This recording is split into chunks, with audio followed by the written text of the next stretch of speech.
تو روزہ ڈھال ہے اور جہنم سے آزادی کا ایک اہم ذریعہ ہے۔ روزہ اللہ اور بندے کے مابین ایک راز ہے۔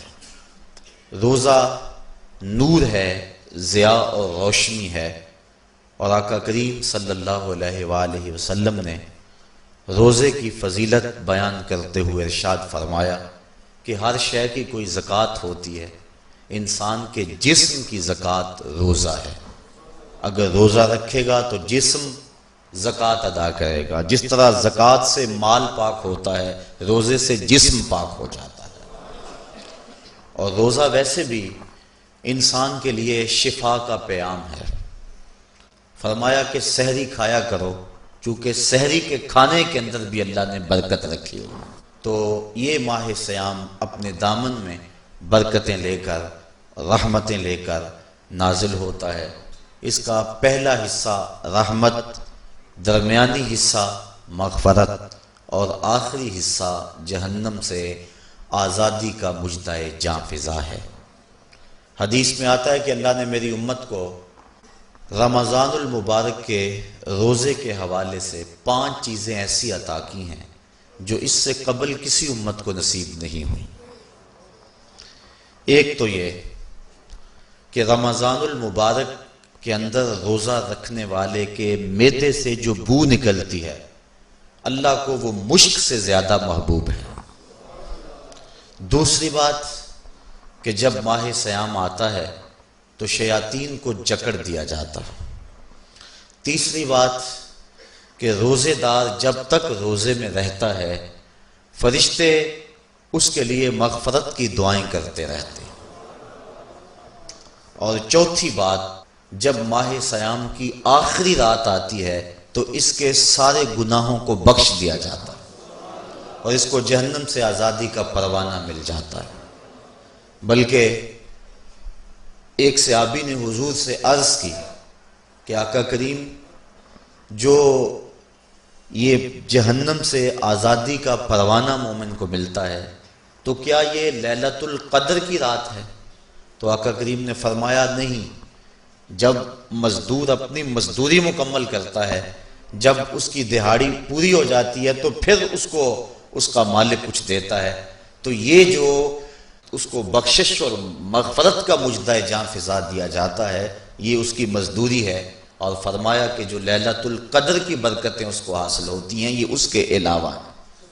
اور یہ اللہ تعالیٰ جل شانہ نے خاص کرم نوازی فرمائی بندہ مومن پر کہ اس کو یہ بابرکت رات عطا فرمائی۔ اور 5ویں فضیلت جو اس کو دی گئی، روزہ دار کو اور حضور سے قبل جو امتوں میں لوگ روزے رکھتے تھے، یہ فضیلتیں ان کو نہیں عطا کی گئی۔ جنت کو پورا ماہ مومن کے لیے آراستہ و پیراستہ کیا جاتا ہے۔ حضرت ابو ہریرہ رضی اللہ تعالی عنہ سے ایک روایت مروی ہے جس کو امام بخاری اور امام مسلم نے روایت کیا کہ آقا کریم علیہ السلام نے ارشاد فرمایا، قال اللہ عز وجل، اللہ جل شانہ ارشاد فرماتا ہے، کل عمل ابن آدم لہو، ابن آدم کا ہر عمل اسی کے لیے ہے، الا الصوم فانہ لی، ہاں مگر روزہ ہے جو وہ میرے لیے رکھتا ہے، وانا اجزی بہ، اور اس کی جزا میں اسے دوں گا، والصیام جنۃ، اور صیام روزہ ڈھال ہے، فاذا کان یوم صوم احدکم فلا یرفث ولا یصخب، فَإِن صَابَّهُ أَحَدٌ أَوْ قَاتَلَهُ فَلْيَقُلْ إِنِّي صَائِمٌ إِنِّي صَائِمٌ وَالَّذِي نَفْسُ مُحَمَّدٍ بِيَدِهِ لَخُلُوفُ فَمِ الصَّائِمِ أَطْيَبُ عِندَ اللَّهِ مِن رِّيحِ الْمِسْكِ لِلصَّائِمِ فَرْحَتَانِ يَفْرَحُهُمَا إِذَا أَفْطَرَ فَرِحَ بِفِطْرِهِ وَإِذَا لَقِيَ رَبَّهُ فَرِحَ بِصَوْمِهِ۔ تو فرمایا کہ جب کوئی شخص روزہ رکھتا ہے تو اس کا یہ عمل اللہ کے لیے ہے اور اللہ تعالیٰ اس کی جزا دے گا۔ روزہ ڈھال ہے، جب کوئی شخص روزہ رکھے تو وہ اس کے اندر کوئی اللہ کی نافرمانی نہ کرے، یہاں تک کہ اگر اس کو کوئی شخص گالی بھی دے تو وہ یہ کہے کہ میرا روزہ ہے، میں صائم ہوں، میں نے روزہ رکھا ہوا ہے، یہ کہہ کے لڑنے والے کو، الجھنے والے کو ٹال دے۔ حضور نے ارشاد فرمایا مجھے قسم ہے اس رب کی جس کے قبضے میں محمد کی جان ہے کہ روزہ دار کے معدے سے جو بو نکلتی ہے اللہ کو وہ مسک یعنی کستوری کی خوشبو سے زیادہ محبوب ہے۔ اور روزہ دار کے لیے دو خوشیاں ہیں، ایک خوشی اس کو اس وقت ملتی ہے جب وہ روزہ افطار کرتا ہے، اور دوسری خوشی اس کو اس وقت ملتی ہے جب اس روزے کے صلے میں اسے اپنے رب کا دیدار نصیب ہوگا۔ یہ بات ذہن میں رکھیں کہ اس دنیا پر سب سے بڑی دولت جو حضرت انسان کو دی گئی ہے وہ دولت ایمان ہے، اور قیامت کے دن سب سے بڑی دولت جو اہل ایمان کو دی جائے گی وہ اللہ تعالیٰ کا دیدار ہوگا۔ جنت کے حور و قصور، جنت کے محلات، جنت کی اعلی نصب نعمتیں، دنیا کی کوئی دولت اور دنیا کی کوئی نعمت جنت کی کسی نعمت کا مقابلہ نہیں کر سکتی، لیکن جنت والے جنت میں جا کر جس نعمت کو سب سے بڑا سمجھیں گے، اور وہ ہوگی بھی حقیقت میں سب سے بڑی نعمت، ایسی نعمت کہ اس نعمت کے ملنے پہ باقی ساری نعمتوں کو بھول جائیں گے، وہ یہ ہے کہ رب اپنے رخ کرم سے پردہ ہٹا دے گا اور ان کو اپنا دیدار عطا فرما دے گا۔ تو یہ سب سے بڑی دولت جو مومن کو آخرت میں نصیب ہوگی یہ روزے کے صلے میں نصیب ہوگی، یہ روزے کا وہ ثمر ہے، یہ روزے کا وہ پھل ہے جو اللہ اہل ایمان کو قیامت کے دن عطا فرمائے گا۔ عاجزی بہی کا معنی ہے کہ اس کی میں جزا دوں گا۔ ایک روایت میں آتا ہے کہ جو اعمال ہیں وہ 7 طرح کے ہیں، 2 اعمال ایسے ہیں کہ جو واجب کرتے ہیں، 2 اعمال ایسے ہیں کہ جن کی جزا ان کی مثل ہے، اور ایک عمل ایسا ہے کہ جس کی جزا 10 گنا ہے، اور ایک عمل ایسا ہے کہ جس کی جزا 700 گنا ہے، اور ایک عمل ایسا ہے جس کی جزا بے حساب ہے۔ فرمایا کہ وہ 2 عمل جو واجب کرتے ہیں وہ یہ کہ اگر کسی شخص نے اللہ کی عبادت کی اور اس کے ساتھ کسی کو شریک نہ ٹھہرایا تو وہ جنت کو یہ اعمال واجب کر دیتے ہیں، یعنی اس کو جنت کا ملنا لازم ہے، ضروری ہے، واجب ہے اس کے لیے۔ اور دوسرا وہ شخص جس نے اپنے رب کے حکموں کو توڑا یہاں تک کہ اس کے ساتھ کسی کو شریک ٹھہرایا، اس کے اوپر جہنم واجب ہے۔ اور 2 وہ عمل جن کی جزا ان کی مثل ملے گی، ایک وہ گناہ جو اس نے کیا تو اس کی سزا اس کی مثل دی جائے گی، اور دوسری وہ نیکی جو اس نے کی نہیں ہے لیکن اس کا عزم کیا تھا تو اس کو بھی ایک نیکی کا ثواب دے دیا جائے گا۔ ایک عمل وہ ہے جس کے بدلے کے اندر 10 گنا اس کو اجر دیا جاتا ہے، اور فرمایا اس سے اس کے نیک اعمال مراد ہیں، اور فرمایا کہ جو اس کا چھٹا عمل ہے وہ ایسا ہے جس کے بدلے کے اندر اس کو 700 گنا اجر دیا جاتا ہے، اور وہ راہ خدا میں اس کا صدقہ کرنا ہے۔ اور فرمایا ایک عمل ایسا ہے جس کی جزا کا دنیا پر کوئی حساب ہی نہیں ہے، اور وہ بندے کا اللہ کے حضور اپنے روزے کے ساتھ پیش ہونا ہے۔ تو روزہ ایک ایسا عمل ہے کہ جس کی جزا کا کوئی حساب ہی نہیں ہے، تو یہ اللہ کے علم میں ہے کہ وہ اپنے بندے کو کتنی اس کی جزا اور کتنا اس کا صلہ عطا فرما دیتا ہے۔ تو یہ اجر ہے نیکی کا۔ اور آقا کریم علیہ السلام نے ارشاد فرمایا روزہ ڈھال ہے اور جہنم سے بچنے کا ایک مضبوط قلعہ ہے۔ روزے کے من جملہ ثمرات میں سے ایک ثمرہ مرتبہ احسان کا حاصل ہونا ہے۔ مرتبہ احسان کیا ہے؟ اس پہ حدیث جبریل میں آپ کے سامنے رکھنا چاہوں گا، جس کو امام بخاری نے اور دیگر ائمہ احادیث نے ذکر کیا ہے۔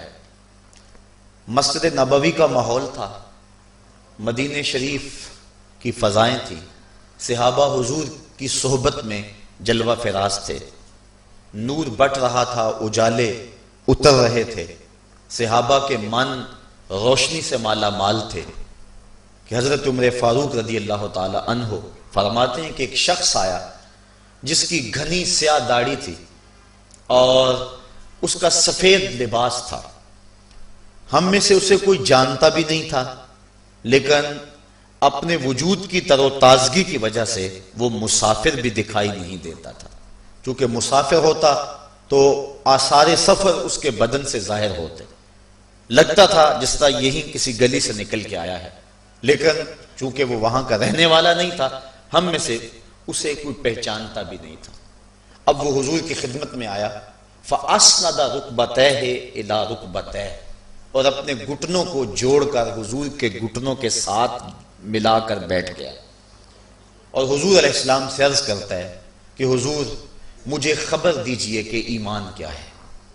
حضور نے ارشاد فرمایا ایمان یہ ہے کہ تو اللہ پر ایمان لائے، اس کے رسول پر ایمان لائے، پچھلی کتابوں پہ ایمان لائے، اچھی بری تقدیر پہ ایمان لائے، فرشتوں پہ ایمان لائے، بتایا حضور نے۔ تو اس نے کہا صدقتا، آپ نے سچ کہا۔ کہتے ہیں ہمیں بڑا تعجب ہوا کہ خود ہی سوال کرتا ہے اور خود ہی تائید کر دیتا ہے۔ پھر کہنے لگا اسلام کیا ہے؟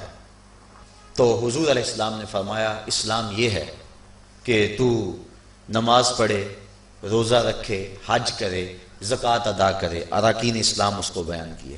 کہنے لگا آپ نے سچ کہا۔ کہتے ہیں ہمیں پھر تعجب ہوا کہ خود ہی ایک بات کہہ رہا ہے اور خود ہی پھر اس کی تصدیق کر رہا ہے۔ کہتے ہیں پھر وہ پوچھتا ہے مل احسان، حضور احسان کیا ہے؟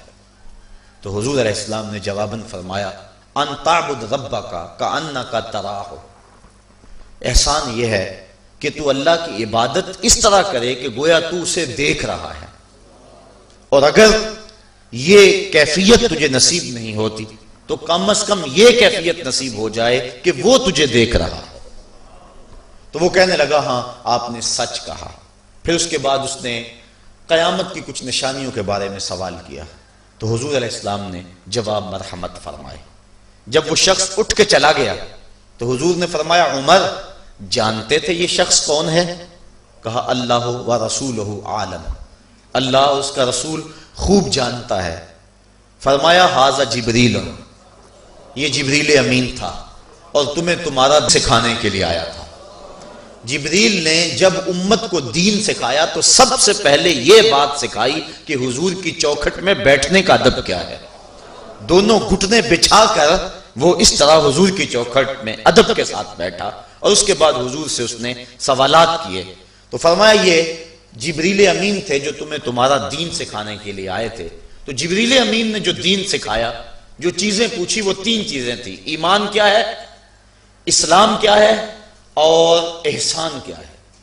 تو احسان تیسری چیز ہے جس کو ہم اپنی زبان کے اندر تصوف کہتے ہیں، جس کو ہم طریقت کا نام دیتے ہیں۔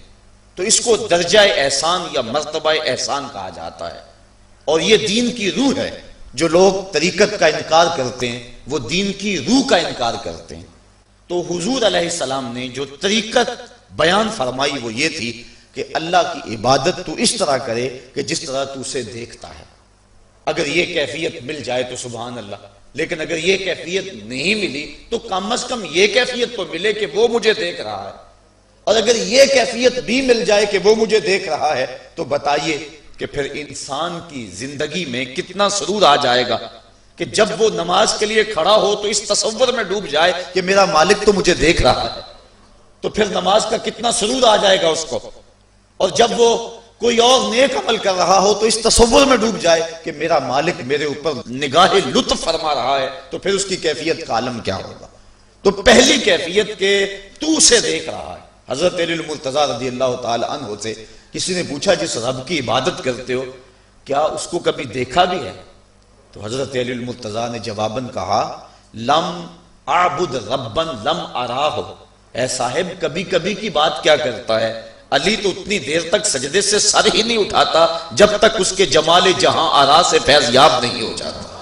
حضرت داتا گنج بخش علی حجویری علیہ رحمہ کشف الماجوب کے اندر ایک حدیث نقل کرتے ہیں کہ حضور علیہ السلام نے ارشاد فرمایا کہ فاقہ کشی اختیار کرو اور بھوک اور پیاس برداشت کرو، ممکن ہے کہ اس دنیا کے اندر تم اپنے دل کی آنکھوں سے اپنے رب کا مشاہدہ کرو۔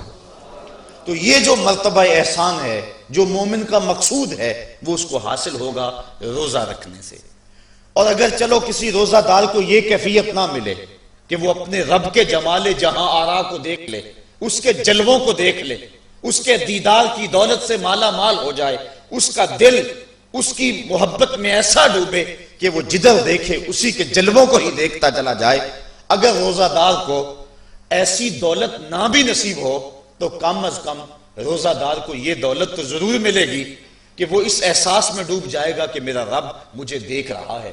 گناہگار سے گناہگار شخص بھی کڑکتی ہوئی دوپہر میں ٹھنڈا پانی دستیاب ہونے کے باوجود ایک گھونٹ بھی حلق سے نیچے نہیں اتارتا، کیوں؟ اس لیے کہ میرا مالک تو مجھے دیکھ رہا ہے۔ تو یہ احساس اس کو آیا کہ نہ آیا؟ کاش کہ رمضان میں یہ نور جو ہم کو نصیب ہوتا ہے، یہ رمضان کا خاص نور ہے، مرتبہ احسان سے پھوٹتا ہوا یہ اجالا رمضان میں ایک گناہگار سے گناہگار شخص بھی حاصل کر لیتا ہے کہ وہ اس احساس میں ڈوب جاتا ہے کہ میرا مالک مجھے دیکھ رہا ہے۔ کاش کہ وہ اس کو اندر سمو لے اور اس کو دل کی ایک ایک پرت پہ رکھ لے اور اس کو سجا لے اور اس دولت کو پھر جانے نہ دے، تو پھر اس کے لیے گناہ کرنا مشکل ہی نہیں محال ہو جائے گا۔ اس احساس سے پانی نہیں پیتا کہ میرا اللہ مجھے دیکھ رہا ہے، تو کیا مجھے یہ بتاؤ کہ جب وہ دکان پہ بیٹھ کے ڈنڈی مارتا ہے کہ اللہ اس وقت نہیں دیکھتا؟ جب وہ کسی کی جیب کاٹتا ہے اللہ اس وقت نہیں دیکھتا؟ جب وہ رشوت لے رہا ہوتا ہے اللہ اس وقت نہیں دیکھتا؟ کہ اللہ تعالیٰ صرف رمضان میں دیکھتا ہے، غیر رمضان میں نہیں دیکھتا؟ تو یہ احساس کاش کہ اس کے ساتھ لگ جائے کہ میرا مالک مجھے دیکھ رہا ہے، تو پھر گناہ کرنا مشکل ہی نہیں ناممکن ہو جاتا ہے۔